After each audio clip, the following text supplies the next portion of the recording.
ડેડિયાપાડાના ધારાસભ્ય છેતરભાઈ વસાવા જે ઘણા સમયથી જેલમાં બંધ છે અને જે જંગલ ખાતાની જમીન ઉપર જે છેતરભાઈ વસાવાને જે વિવાદ થઈ હતી એના કેસમાં છેતરભાઈ વસાવાને જેલમાં 7 વર્ષ જેલની સજા સુનાવવામાં આવી છે દોસ્તો.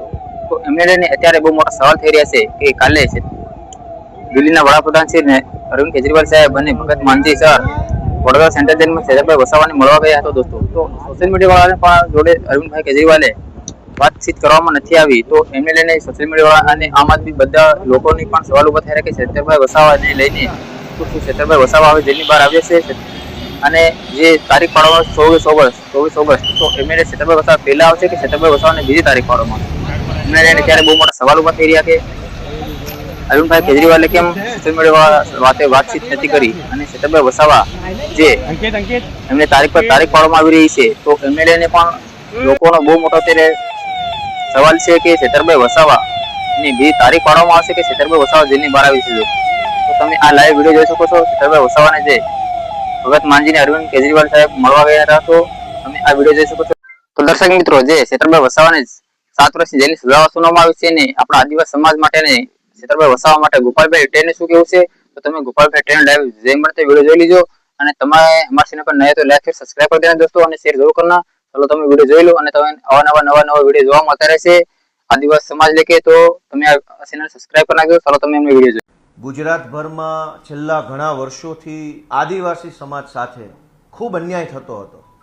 આદિવાસીઓની જમીન અલગ અલગ સરકારી પ્રોજેક્ટમાં પડાવી લેવી, આદિવાસી બાળકોની શિષ્યવૃત્તિ ખાઈ જવી, આદિવાસી વિસ્તારોમાં નકલી કચેરીઓ ખોલવી અને આદિવાસીઓ સાથે ભયંકર અન્યાય અને અત્યાચાર કરવામાં આવતો હતો. એવા સમયે 2022ની વિધાનસભાની ચૂંટણીમાં આદિવાસી સમાજ માટે એક આશાના કિરણ તરીકે ચૈતર વસાવા નામનો આગેવાન ઉભરી આવ્યો અને ચૈતર વસાવા 2022ની વિધાનસભાની ચૂંટણી જીત્યા પછી ધારાસભ્ય તરીકે ગુજરાતભરના આદિવાસીઓના પ્રશ્નોનું, પીડાનું, સમસ્યાનું સતત નેતૃત્વ કરતા આવ્યા છે. ચૈતર વસાવાને ઝુકાવવા માટે, ડરાવવા માટે, એને મનોબળ તોડી નાખવા માટે અનેક પ્રયત્નો કર્યા.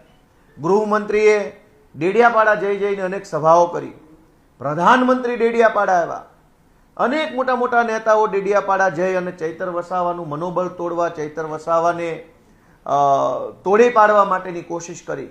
પણ ચૈતરભાઈ વસાવા બિરસા મુંડાના વારસદાર છે, વંશજ છે, કે ભાજપ સામે ઝૂક્યા નહીં અને એટલે ભાજપે સરકારી મશીનરીનો ખોટો ઉપયોગ કર્યો. એક સરકારી ખોટો ફરિયાદી ઊભો કર્યો, સરકારી પંચ, સરકારી વકીલ, સરકારી પોલીસ અને બધા સરકારી માણસોએ ભેગા મળી 2 વર્ષ પહેલા ચૈતર વસાવાની સામે ખોટું પ્રપંચ ઊભું કર્યું. ચૈતરભાઈને જેલમાં નાખવામાં આવ્યા અને જેલની અંદર પણ ભાજપ તરફથી એને એવું સામદામ કરવામાં આવ્યું કે ભાઈ તમે પક્ષ પલટો કરી લો તો તકલીફ નહીં પડે. પણ ચૈતર વસાવા ફાઇટર છે. એ આદિવાસી સમાજ માટે, ગુજરાતના લોકો માટે લડવાવાળો માણસ છે, ઝૂકવાવાળો નથી. વર્ષો પછી એક મરદ માણસ સમાજ માટે બોલવા લાગ્યો છે, એને ભાજપ દબાવે છે. એ વાત આદિવાસી સમાજે જોઈ, જાણી અને ચૈતર વસાવાને ધારાસભ્ય હતા, સાથે સાથે જિલ્લા પંચાયત પણ આપી. ભાજપના પેટમાં તેલ રેડાયું અને અચાનક જ સજા થઈ ગઈ. સરકારી પંચ, સરકારી પોલીસ, સરકારી વકીલ, ફરિયાદી સરકારી, સાક્ષી સરકારી, બધું જ સરકારી. કેમ આવું? ગુજરાતમાં હજારો ભાજપના માણસોએ ન કરવાના તમામ ધંધાઓ કર્યા છે. એને તો પોલીસ સ્ટેશનના લોકઅપમાં 1 કલાક બેસાડવામાં નથી આવતા. ચૈતર વસાવા જ કેમ?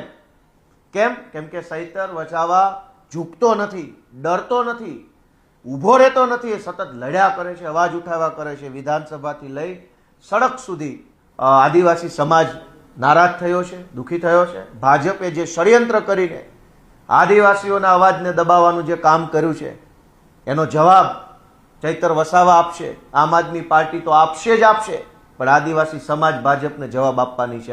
આ જે ભાજપે જે ષડયંત્ર કર્યું છે એનો.